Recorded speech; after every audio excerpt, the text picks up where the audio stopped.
Hello everyone and welcome to today's Daily Splat. Now today is video number 13 in our 20 video series previewing the English Premier League, and that means that there's only a week to go until the football season is back. Well, at least English top division football is back. The actual rest of the Football League, Championship, League 1, League 2, etc.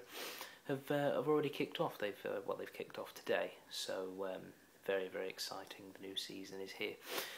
Before I continue into today's video, which is a video on Queen's Park Rangers, I just want to say a quick, almost sort of sorry to Norwich City fans, basically. Yesterday the video was a bit briefer than the others, and it's mostly because I've been a little sick lately, and unfortunately I was, when I recorded the Norwich City review, I was right in the middle of feeling pretty, ugh. And I wasn't actually in the best of, well, I suppose moods is the word. So apologies if I did seem a little, too brash or uncaring. I do still think you'll finish bottom, though. All the opinions I expressed are, well, not the opinions. The general review is the same. Anyway, enough about that. Feeling a lot better today. So, Queen's Park Rangers, another side who were recently promoted, have been promoted in the last season. They finished top of the Championship last season, playing some good football. This was all obviously despite a possible impending points penalty that was hanging over the club for the last couple of months of last season due to the signing of, I forgot his name, Alejandro Faulin, there it is. Obviously he ended up at the club in circumstances that were deemed not proper in terms of his transfer. They ended up not getting any points deduction, so it meant that they did finish top. It meant they were promoted as champions, and now they get to compete in the Premier League. A lot of QPR fans were excited because, of course, they are backed by some very affluent men. Bernie Eccleston, who many of you will know from his F1 ownership, basically, is one of the key backers at the club. Has been some rumours that the manager Neil Warnock could have been let go, perhaps over the summer, but he stayed on. At the moment, he's still in charge, and that can really only be good news for QPR because he's got them up, he's deserved it, and he is a fairly decent manager with lots of experience of England's top division and indeed top two divisions. So Warnock's still there, which some people felt he might not be. That's good news for QPR. The less good news is that Adel Taarabt, who was their best player last season by a long chalk, he was the playmaker, he scored goals, he did all sorts to help that team. He is currently being linked with a move away to Paris Saint-Germain. Now, of course, PSG are a French side who were recently bought out by Qatari billionaires, and they're sort of they've just been bought out, so they could well be the Manchester City of France in the next couple of years. They're interested in Taarabt. They've already attracted a couple of good players. Javier Pastore is apparently about to join them, which is that would be massive to be able to attract that sort of player who've been linked with bigger clubs.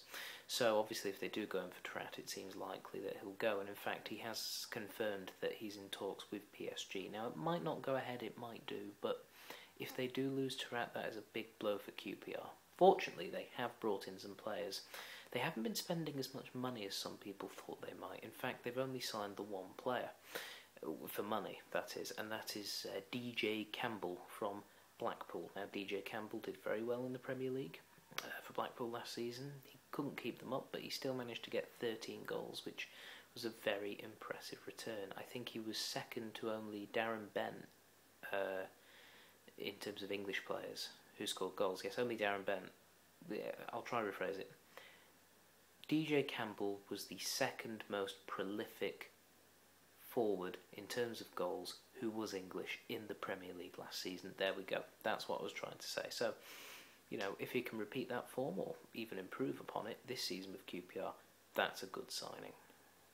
They've also brought in a few players on free transfer. Danny Gabidon from West Ham has joined them. Kieran Dyer's also coming on a free transfer, and the English striker Jay Bothroyd, who's now getting his chance in the Premier League. So, lots of hope on those players. However, none of those players are a Delta Rat, and if they do lose him, that's going to be a big blow.